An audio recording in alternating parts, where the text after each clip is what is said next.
దీనికేం ప్రతిపక్ష హోదా ఏమని అంటున్నారు ఎవరికి? జగన్మోహన్ రెడ్డి గారికి. ఎలా అసలు ఇస్తారా ఎవరా? వీళ్ళు మామూలు ఉంది ఒకటే పక్షం, మరి ఇంకా ఇవ్వకుండా ఎలా? వీళ్ళు ఎందుకు నెగ్లెక్ట్ చేస్తున్నారు? నిజాలు బయటకు వస్తాయనా? నిజాలు ఏమన్నా బయటకు వస్తాయనా? భయపడుతున్నారంటే పులిని చూసి భయపడతారుగా మరి, అందుకనే పులిని చూసి భయపడుతున్నారు. ఆయన అడిగింది కూడా ఏమీ లేదు, జస్ట్ మైకు స్పీకర్ ఇవ్వండి, ప్రతిపక్ష హోదా ఇవ్వండి, అసెంబ్లీ సమావేశాల వరకే మాట్లాడతారని అన్నాడు. పోటాపోటీగా మాట్లాడతారు అంటాడు. వీళ్ళకి దమ్ముదైనా లేదు. ఇప్పుడు అన్ని 3 నెలలోనే వీళ్ళ ప్రభుత్వం విఫలం అయిపోయింది.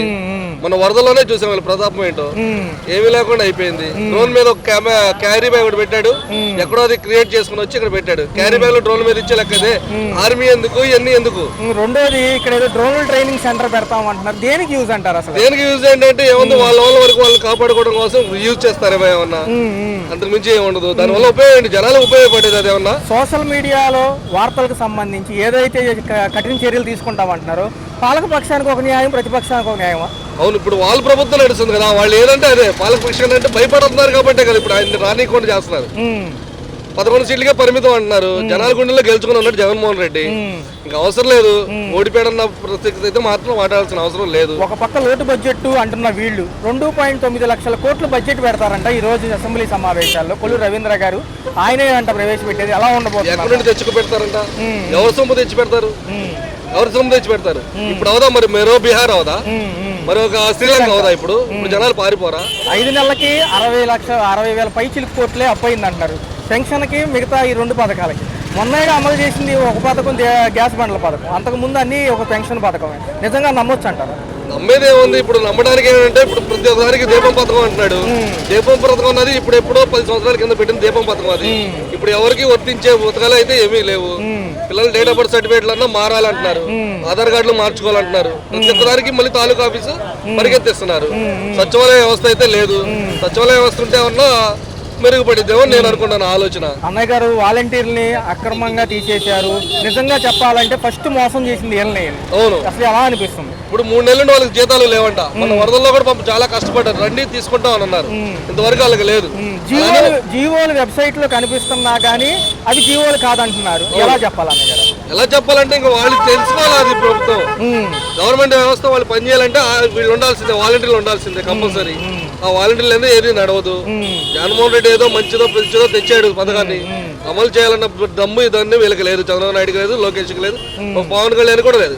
పవన్ కళ్యాణ్ అయితే అసలు అడ్రస్సే లేడు అసలు. ముందు 10,000 తీసుకుంటామని హామీ ఇచ్చారు, ఇప్పుడేమో మీకేమీ చేయలేకపోతున్నామని మొన్న సర్పంచుల సభలో పవన్ కళ్యాణ్ గారు అన్నారు. మరి హోంమంత్రికి ఈయనకి ఇస్తే చేస్తారా? హోంమంత్రి ఏమి ఇచ్చాడు? పిచ్చేడు చేతిలో రాయే పవన్ కళ్యాణ్కి ఇస్తే మాత్రం. అది అనిత గారిని ప్రశ్నించడం జరిగింది. ఆవిడ పాజిటివ్ గా తీసుకున్నప్పటికీ సోషల్ మీడియా ప్రచారాలు అనేవి ఎక్కడి నుంచో జరుగుతూ ఉంటాయి. అవును, అది ఎలా ఉండబోతుందంటే ఎవరి చేతిలోనూ ఉండదు, ఎవరు కాలితే వాళ్ళు పెడతా ఉంటారు. ఇప్పుడు దీని గురించి ఇంత చర్చ చేస్తున్నారు, మరి ఇప్పుడు ఇల్లు పెడుతున్నారు కదా. వీళ్ళు పెడుతున్నారంటే వీళ్ళ సొంతం అయ్యేది కదా. ఇప్పుడు సోషల్ మీడియా అన్నది ఎల్లో మీడియా వచ్చింది, ఆంధ్రజ్యోతి వాళ్ళదే, అన్ని వాళ్ళ మీడియానే ఉంటుంది. ఇంకా సోషల్ మీడియాకి ఇంకా ఎక్కడ ఛాన్స్ ఇస్తారు? లోకేష్ గారు రెడ్ బుక్ పట్టుకుని ఎక్కడ తిరుగుతున్నారు? ఎక్కడ తిరుగుతాడు? ఎక్కడెక్కడో తిరుగుతాడు. ఇక కృష్ణంగా కట్ల మీద తిరుగుతాడేమో. జగనన్న చేసిన పరిపాలనంతా చూసుకుంటూ పోతున్నాడు కదా. ఇంకా రెడ్ బుక్ చూసుకుంటే చదువుకుంటా ఎవరినెవరిని ఎక్కడ చంపాలి, ఎవరిని ఎక్కడ ఇచ్చేయాలి, ఎవరెవరి మీద కేసులు పెట్టాలి, ఎవరిని లోపల వేయించాలి, ఎవరిని బయట తీసుకురావాలి చేస్తూ ఉంటారు. డిఎస్సి నోటిఫికేషన్ మీద ఫస్ట్ సంతకం పెట్టారు ముఖ్యమంత్రి గారు, కానీ ఇప్పుడు వరకు నోటిఫికేషన్ ఇవ్వలేదు అంటున్నారు. మొన్న 6వ తారీఖు అన్నారు, అంతకుముందు 3వ తారీఖు అన్నారు. ఇప్పుడు వరకు ఏమీ తేలేదు. 16,347 పోస్టులు రెడీగా ఉన్నాయి. అభ్యర్థులు ఏమో ఎంపిక రెడీగా ఉన్నారు. ఏమీ తేల్చట్లేదు దీనిపైన. ఏం తెలుస్తారంటే ఏముంది, ఇప్పుడు గవర్నమెంట్ లో దమ్ము ధైర్యం లేదు, చేసే ఇది లేదు, విఫలం అయిపోయింది కాబట్టి వాళ్ళు ఏం చేయదలుచుకోలేకపోతున్నారు. మళ్ళీ అసలు టీచర్ల పోస్ట్ మళ్ళీ అసలు పెట్టినట్టే టీచర్ మళ్ళీ అసలు పోస్టే మరి పెట్టినట్టుగా గవర్నమెంటే కదా. అందుకోసమే కదా ఇప్పుడు గవర్నమెంట్ పోస్టులు లేవని, ఎక్కడ జాబులు లేవని కదా. జాబ్ వస్తే జాబ్ ఇస్తున్నాడు. ఎవరికి ఇచ్చాడు? ఏ జాబ్ ఇచ్చాడు? ఇంకా పాడైపోతుంది వ్యవస్థ. ఎక్కడన్నా ఇచ్చాడా? దేనికి ఉపయోగపడేది? అఘాయిత్యాలు జరిగినప్పుడు ప్రశ్నించిన ఈయన పిఠాపురంలో సంఘటనకే వెళ్ళలేదు అంటున్నారు. ఎలా చూడాలన్నా? ఎలా చూడాలి? ఎలా చూసేది ఏముంది? చంద్రబాబు నాయుడు చేతిలో ఒక కీలు బొమ్మలు అంటాడు. ఆయన అంటే అంటే అంటాడు. దానికి ఏమో మాట్లాడే ప్రసక్తి లేదు. ఇంతవరకు పిఠాపురానికి వెళ్ళి ప్రశ్నించింది లేదు అని జనాలు వాళ్లే చెప్పుకుంటారు. వాళ్ళు వెళ్తే వాళ్లే దుమ్మెత్తి పోస్తారు. ఇప్పుడు పిఠాపురంలో సింగపూర్ చేస్తాం అని చెప్పి జబర్దస్త్ టీం అంతా వెళ్ళింది. ఇప్పుడు ఇంతవరకు మళ్ళీ దిక్కు దివానా లేదంటే అక్కడ చూడటానికి. ఇంకేం చేస్తారు? ఇంకా ఆయనకి పదవి కావాల్సింది, పదవి ఏమంతో వచ్చాడు, తీసుకున్నాడు, సరైన కూర్చున్నాడు. ఒక చంద్రబాబు నాయుడు చేతిలో కీలు బొమ్మ పవన్ కళ్యాణ్ అన్నప్పుడు మరి అసెంబ్లీ సమావేశాలు ప్రతిపక్షం లేదు కాబట్టి మోనోపోలీగా వాళ్ళు చెప్పుకుని వెళ్ళిపోతారా, ముగించేస్తారా? ఇంకా ముగించేస్తారు, చెప్పుకునేది ఏముంది, ఇంకా అలా చెప్పుకుంటూ పోయి చేయడం తప్ప ఉపయోగం ఏం లేదు వాళ్ళ వల్ల. అంతే, ఇంకా వ్యవస్థ పాడైపోయింది. 3 నెలల్లో వాళ్ళ ప్రభుత్వం అన్నది విఫలం అయిపోయింది అంతే. పోతుంది 2.9 లక్షల కోట్ల బడ్జెట్ అంటున్నారు. ఈ రోజు చర్చకి రాబోతుంది. ఏ శాఖలు ఎలా ఉండబోతున్నాయి చూడాలంటారా? ఈ బడ్జెట్ అంత ఎక్కువ తగ్గ బడ్జెట్ ఉండదు, దాంతో అనుమానం అర్థం లేదు. వాళ్ళ బడ్జెట్ వాళ్ళకే మాత్రమే నచ్చుతుంది, ప్రజలకు ఎవరికి నచ్చదు. ప్రజల వల్ల ఉపయోగం ఏమి ఉండదు. సార్ ఎలా ఉంది మరి? ఈ రోజు ప్రతిపక్షాలు ఏమో రానంటున్నాయి. 11 సీట్లు వచ్చినాయి. ప్రతిపక్ష హోదా కల్పించి స్పీకర్ ఇస్తే వస్తానంటున్నారు, లేకపోతే రానంటున్నారు. ప్రతిపక్ష హోదాతో వాళ్ళ ప్రమాదం కదా. ప్రతిపక్ష హోదాకి జగన్కి ఇస్తే అప్పుడు టీడీపీకి ప్రమాదం. నిజాలు వచ్చేస్తాయి కదా. నిజాలు రాకుండా ఉండాలంటే అదే చేయాలిగా. ప్రభుత్వానికి సంబంధించి ఈయన ప్రమాణ స్వీకారం అనంతరం చంద్రబాబు నాయుడు గారు డిఎస్సి పైన సంతకం చేశారు, కానీ తేదీలు ప్రకటించట్లేదు ఇంకా. మొన్న 3వ తారీఖు అన్నారు, 6వ తారీఖు అన్నారు. ఈ స్కూల్ టీచర్లకు సంబంధించిన ఈ పోస్టు 16,000 పైచీలకు ఉన్నాయి. ఈ 2 లక్షల మంది పోటీ పడుతున్నారు. డేట్లు అయితే కన్ఫర్మ్ చేయట్లేదు. ఖరారు అయినాయని చెబుతున్నారు కానీ డేట్లు రావట్లేదు. పాప వీళ్ళు అగమ్య గోచరంలో ఉన్నారు. అంటే పేపర్లో వేస్తే అయిపోయినట్టు ఉద్యోగాలు కూడా. అయ్యో సార్, ఏంటి సార్ ఇది? అవును సార్, అవును. ఓకే, బస్సు ఫ్రీకి వెళ్ళి గ్యాస్ బండ ఫ్రీకి ఇచ్చేసారు. ఫ్రీ అయిపోయింది. ఇది కూడా అంతే. పాపం అభ్యర్థులు చాలా నుంచి కష్టపడి ప్రిపేర్ అయి ఉన్నారు కదా సార్, మరి వాళ్ళ పరిస్థితి ఏంటంటారు? వాళ్ళు ఈ ప్రభుత్వం రావడం వాళ్ళ పట్టిన జరుగుతుంది.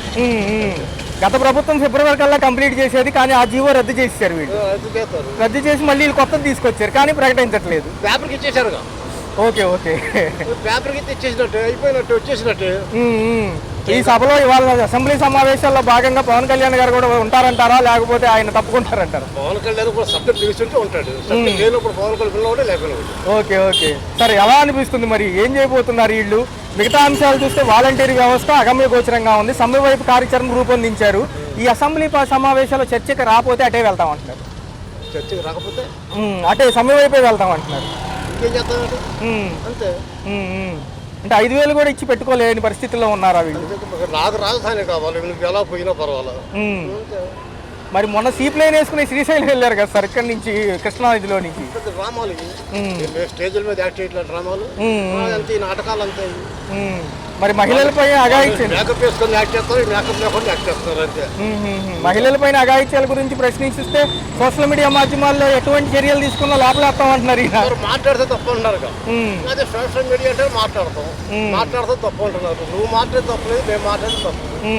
హోంశాఖ నాకు ఇస్తే బాగా చేసేవాడిని అన్నాడు, ఈయన చేయగలడా? ముందు ఈ శాఖ ఎడితే ఆ శాఖ ఆడవచ్చు. ఏంటి సార్ 2.9 లక్షల కోట్ల బడ్జెట్ అంటున్నారు, దేనికి పెడతారంటారు? ఇంకా పెట్టడానికి దేనికి పెడతారు? రాజధానికి పెడతారు, ఇంకా దేనికి పెడతారు? పథకాల గురించి ఏమైనా చర్చకు వస్తుందా? విద్యారంగం గురించి నారాయణ గారు అంటున్నారు. మిగతా కొల్లు రవీంద్ర గారు బడ్జెట్ సమావేశం పెడతారంట ఆయన. ఏం పెడతారు? అదే సార్, అదే అప్పులు చూపిస్తారు అంతే. 52,000 కోట్లు అప్పు ఇచ్చారు. ఇప్పుడు దానికి లెక్క మాత్రం లేవు.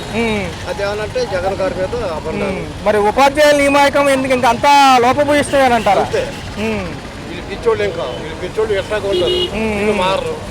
పాపం నమ్ముకొని ఓటు వేసినట్టున్నారు ఈ సన్యాసులంతా, వాళ్ళంతే. ఎన్డీఏ కూటమిలో భాగంగా ఉన్నవి వీళ్ళు మరి జమిలీ ఎలక్షన్స్ కి ఎలా వెళ్ళబోతున్నారంటారు? జమిలీ ఎలక్షన్ పెడితే వీళ్ళకి భయమే. చంద్రబాబు నాయుడు వెళ్ళడానికి సిద్ధపడ్డాం. Right sir, thanks sir. వాలంటీర్లు లేరు అని తేల్చేశారు. ఇంకా వీళ్ళు వాలంటీర్లు ఇంకా లేరు, అసలు ఆ సెక్షనే లేదని తేల్చేశారు. ఒకసారి పక్కకు మళ్ళీ తిరుగుతారు, చెప్పుకునేసుకుని రోడ్ల పడి తిరుగుతారు జనాలంతా. అంటే పాపం వాళ్ళేమో 5,000 చేసున్నారు, 5,000 ఇచ్చినా మళ్ళీ కంటిన్యూ అవుతాం, 10,000 చెప్పారు కదా వీళ్ళు. అందుకని అసలు వాళ్ళు ఇవ్వటం వల్ల వేస్ట్ అని అంటున్నప్పుడు దాని గురించి మాట్లాడటం వేస్టే కదా. వాళ్ళని ప్రతి ఓటింటికి వెళ్ళాడు, అది తప్పు. పిల్లలు చదువులు వద్దు, రోడ్లు ఉంటే చాలు, జనడానికి ఫుడ్ అక్కర్లా, అప్పుడు కనపడని అభివృద్ధి మనకు చాలు, పంట పొలాలు నాశనమైన అక్కర్లా, మనకి అమరావతి కావాలి. 11 స్థానాలే వచ్చినాయి కాబట్టి మనకు తింటక్కర్లా, మనకు ఫుడ్ అక్కర్లా, అక్కర్లా, అయ్యక్కర్లా, అమరావతి ఉంటే చాలు. దీనికి జిందాబాద్ చెప్పొచ్చు తెలుగుదేశానికి. సార్ 11 స్థానాలు ఇచ్చారు కానీ ప్రతిపక్ష హోదా ఇవ్వలేదు కాబట్టి అవి అసెంబ్లీకి రావాలి. వీళ్ళు నిజంగా గెలిచారా? వీళ్ళు నిజంగా గెలిచారా? గెలవాలా సార్? మరి మోడీ గారు జమిలీ ఎలక్షన్స్ అంటున్నారు, పాసిబిలిటీ ఉంటుందా? చెయ్యొచ్చు. చేయకపోవచ్చు. పవన్ కళ్యాణ్ గారు పనితీరులు ఎలా ఉన్నాయి సార్? ఆయన సినీ రంగం నుంచి వచ్చారు, అవగాహన లేదు అంటున్నారు. నంబర్ 1 పవన్ కళ్యాణ్ గారు. ఆయన మించిన లీడు రాదు. అంత గొప్ప హీరో మన దొరకదు. సార్ ఏమవుతుంది సార్ మరి ఆ ఆడపిల్లల పైన అఘాయిత్యాలు ఇవన్నీ ఉన్నాయి కదా? తప్పే ఉంది, తప్పే ఉంది. ఆడపిల్లలు బకాయితో తప్పే ఉంది అంటున్నారు వీళ్ళే. ఎక్కడ జరగలేదు అంటున్నారు ఈ సన్యాసులే. ఈ సన్యాసి గురించి మన మాట కూడా హోంశాఖ నాకు ఇస్తే బాగా చేసేవాడిని అని ఈయన అంటున్నారు. హోంమంత్రి గారిని అన్నారు. ఇదే ఏడగా పోతున్నాం, అది ఎక్కడ ఎడుతామండి? ఇదే ఏడవాలిగా, ఇది ఏడాలి, అది ఎక్కడ ఎడుతాం? మహిళల పైన నాకు అత్యంత అవగాహన ఉంది. వాళ్ళ సమస్యల పైన 30,000 మంది మహిళలు వైసీపీ హయాంలో మిస్ అయ్యారన్నారు ఈయన. మరి చావాలిగా, విషయాలుగా చెప్పావుగా, చావాలిగా. ఇది అట్లా పిఠాపురంలో ఘటన జరిగితేనే మహిళల పైన ఈయన వెళ్ళలేదు అంటున్నారు. అసలు వెళ్ళాల్సిన పనే ఉంది. మరి మాజీ ముఖ్యమంత్రి గారే వచ్చి తెనాలి ఘటనకి 10 లక్షలు ఇచ్చారు, ఇటు పక్క డైరియా బాధితులకు 2 లక్షలు ఇచ్చారు కదా సార్. ఎవరు? మాజీ ముఖ్యమంత్రి గారు. ఎవరికి? మొన్న గుంటూరు వచ్చారు కదా సార్. ఎంతమందికి ఇచ్చాడు? ఒకరికి ఇచ్చారు, ఇక్కడేమో వీళ్ళకి ఇచ్చారు. ఒకళ్ళకి ఇచ్చి 100 మందికి ఇచ్చారు. అంటే మాజీ ముఖ్యమంత్రి గారు చెత్త వ్యాపారంలో రాసుకుంటారు, చెత్త వ్యాపారంలో ఉండేక వాళ్ళు రాసుకుంటారు. అంటే పదవులో వీళ్ళు ఉన్నారు, వీళ్ళు ఎందుకు వెళ్ళలేదు అంటున్నారు. వీళ్ళు సార్ ఉప ముఖ్యమంత్రి గారు ఉన్నారు, వంతి గారు ఉన్నారు, అనిత గారు ఉన్నారు, ఉప ముఖ్యమంత్రిగా పవన్ కళ్యాణ్ గారు మహిళలకి ఘటనల పైన పరామర్శించడానికి వెళ్ళలేదు అంటున్నారు. వీళ్ళు ముందు 30,000 మంది తీసుకొచ్చేస్తే వీళ్ళు ఫార్మసీ వాళ్ళకి ఓకే రైట్ తీసుకొచ్చారు కదా, మిస్ అయిపోయారు. వీళ్ళని తీసుకొస్తే వీళ్ళని కాపాడినట్టు లెక్క. అది మన పవన్ కళ్యాణ్ పరిస్థితి. Okay sir. ఓకే. మరి వేసిన ఓట్లు వేసినందుకు ప్రజలు సిగ్గుపడతారు. కూటమి లాస్ట్ వరకు కలిసి ఉంటారా? ఉండదు. మనోగతాలు వేరుగా ఉన్నాయి అంటున్నారు. మనోగతాలు ఎవరి వాళ్ళు వేరుగా ఉంటాయి కాబట్టి ఆల్రెడీ ముసలం మొదలైంది దెందులూరు నుంచే అంటున్నారు. దెందులూరు నుంచి కూటమిలో ముసలం మొదలైంది. పెన్షన్ కార్యక్రమంలో మమ్మల్ని ఆహ్వానించలేదని వీళ్ళు ఆహ్వానించలేదని వాళ్ళు. అదే సార్, రైట్ సార్, రైట్. అంతే సార్. అన్నయ్య గారు చెప్పండి, కొంచెం ముందు చెప్పండి. ఎలా అనిపిస్తుంది అన్నయ్య గారు? వాలంటీర్లు తీసేశారు, ఉప ముఖ్యమంత్రి గారు సర్పంచుల సభల్లో చెప్పేశారు, జీవో లేకపోవడం వల్ల మేము పెట్టుకోవట్లేదు అంటున్నారు. పాపం వాళ్ళు ఏమైనా జీవో కావాలండి, ఏం ప్రభుత్వం అండి ఇది? మామూలుగా అయితే జగన్ అన్న ఇంటింటికి ముసలోళ్ళకి అన్నిటికీ ఇచ్చాడు. ఇప్పుడు అందరు అక్కడికి వెళ్ళి క్యూలు కట్టుకుని అక్కడ తీసుకోవాలి. వాళ్ళు చేసిన పనికి వాళ్ళ తలరాతలు ఇప్పుడు ఎవడు మారవలేదు. శుభ్రంగా జగనన్న కేసు ఉంటే అందరూ ముసలోళ్ళు వాళ్ళందరూ ఇంట్లో కూర్చుని 48 సంవత్సరాలు ఎంతమంది దాటిన వాళ్ళకి డబ్బులు ఇస్తున్నారా? ఇళ్ళకాడ కూర్చోబెట్టి అన్ని క్యాన్సిల్ చేసాడు. రోడ్ల మీద ఎంత ముందు టిఫిన్ బోర్డులు అవన్నీ పెట్టుకునేవాళ్ళు, వాళ్ళకి శుభ్రంగా రోడ్డు మీద పెట్టుకొని ఇచ్చారు. ఇప్పుడు అన్ని తీపిచ్చేస్తున్నారు. వాళ్ళు ఇప్పుడు వేసిన దానికి వీళ్ళు చేసేదానికి బాగుంటది ఈ ప్రభుత్వం. అన్నయ్య గారు 11వ తారీఖు నుంచి అసెంబ్లీ సమావేశాలు ఉన్నాయి అన్నయ్య గారు. అయితే ఏమంటున్నారంటే మాజీ ప్రభుత్వాల వాళ్ళు రామన్నారు. ఒకవేళ వస్తే కనీసం స్పీకర్ అన్న ఇవ్వాలి కదా మాట్లాడడానికి. మైక్ ఇచ్చి స్పీకర్ గారు చెప్పాలి కదా. ఇవ్వాలి కదా. అసలు అసెంబ్లీ ఎక్కనికుండా చేశారు కదా అన్నని, పాపం జగన్ అన్ని. అదే ఎక్కనిస్తే తాడు తీస్తాడు ఆయన. ఇప్పుడు ఏమి చేయనందుకు అడుగుతాడు. అడగడానికి కూడా లేకుండా అసెంబ్లీ ఎక్కకుండా చేశారు కాబట్టి అదే అసెంబ్లీ ఎక్కితే భయం ఒక్కొక్కరికి. అన్న మొన్న ఏమన్నారంటే ఉప ముఖ్యమంత్రి గారు హోంశాఖ నాకు ఇస్తే బాగా చేశానని ఇంటి గారి మీద ఫైర్ అయ్యారు. ఈయన నిజంగా చేయగలరా? అంత ఉందా అనుభవం? అంత లేదులే అన్న. ఏదైనా చేయాలన్నా గానీ జగన్ అన్నే గానీ ఇలా వల్ల అయితే కాదు.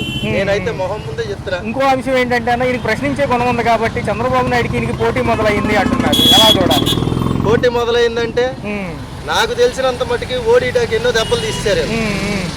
చాలా మంది చింపేశారు. చింపేసి ఓట్లు ఇవన్నీ యూట్యూబ్లో ఇవన్నీ పెట్టారు. అదే కనుక వస్తువులాగా వేస్తే మేసం మెలేసుకుని గెలవాలి ఎవరైనా. సోషల్ మీడియా మాధ్యమాల్లో పోస్టులు పెట్టే వాళ్ళని అరెస్ట్ చేస్తామంటారు. ఎక్కడి నుంచో పెడతా ఉంటారు. అందరినీ కంట్రోల్ చేయడం సాధ్యం. మనకైతే అవన్నీ తెలియదు అన్నయ్య గారు ఫైనల్ క్వశ్చన్. జమిలీ ఎలక్షన్స్ అని మోడీ గారు అంటా ఉంటారు. 2027 తెలియదు, నేను చదువుకోలేదు. ఓకే. దేశం మొత్తం కూడా ఒకేసారి ఎలక్షన్ అవుతుంది అంటే ఇప్పటికే రాష్ట్రాల మధ్య సమన్వయం ఉండక అవుతా ఉంటాయి కదా. ఒకేసారి దేశం మొత్తం పాసిబిలిటీ ఉందా? ఏమోనన్నా మనకు అంత ఐడియా లేదు. ఇదైతే చెప్పగలం. ఈ 4 నెలల ప్రభుత్వం ఎలా అనిపించింది? ఈ 4 నెలల ప్రభుత్వం అంటే మ్యాక్సిమం స్కూల్లో ఎడ్యుకేషన్ సరిగ్గా లేదు. ఇంతకు ముందు ఎవరన్నా పిల్లలు చదువుకోవాలంటే జగనన్న పెట్టించిన స్కూల్లో బంగారులో చదువుకున్నారు. ఇప్పుడు పిల్లలు సరిగ్గా చదవట్లా. మా పిల్లలే ఉన్నారు. అంతెందుకు? ఎలా ఉంది అన్న స్కూల్స్ విధానం ఎలా ఉంది? గతంలో ఏదైనా మాత్రం పోయిందన్న. 4 నెలలుగా అయింది. మహిళల పైన అఘాయిత్యాలు పెరిగాయి అంటున్నారు. ఎలా అనిపించింది అన్న? మహిళల పైన అంటే ఇంకా మనకేం తెలియదు అన్న, మనం మాట్లాడటం కూడా. నేను ఆటో తోలుకుంటా, నాకేం తెలియదు. ఆటో కార్మికులుగా 10,000 గతంలో అందుకున్నారు. ఏంటిది 10,000 వేసేది? మా అన్న ఉన్నప్పుడు 10,000 వేసాడు మాకు శుభ్రంగా. 10,000 వేసాడు సంక్రాంతి ముందుకి. నాకు 5 సంవత్సరాలు బండి 10,000. మొన్న వల్ల అమ్మఒడి వేస్తానన్నారు, అమ్మఒడి లేదు, ఏమి లేదు. ఇవన్నీ అంతేనా? ఓకే అన్న. చెప్తారు కానీ మాటలు నిలబెట్టుకోరు. ఓకే. నిలబెట్టుకునే వాళ్ళకి ఎవడు ఓట్లేదు. 5 ఏళ్ళు కలిసి ఉంటారా? 5 ఏళ్ళు కలిసి ఉంటారు. 5 ఏళ్ళు ఎందుకు కలిసి ఉంటారు? నాకు తెలిసినంత మటుకి మళ్ళా వచ్చేది జగనే. ఓకే అన్న. ఓకే.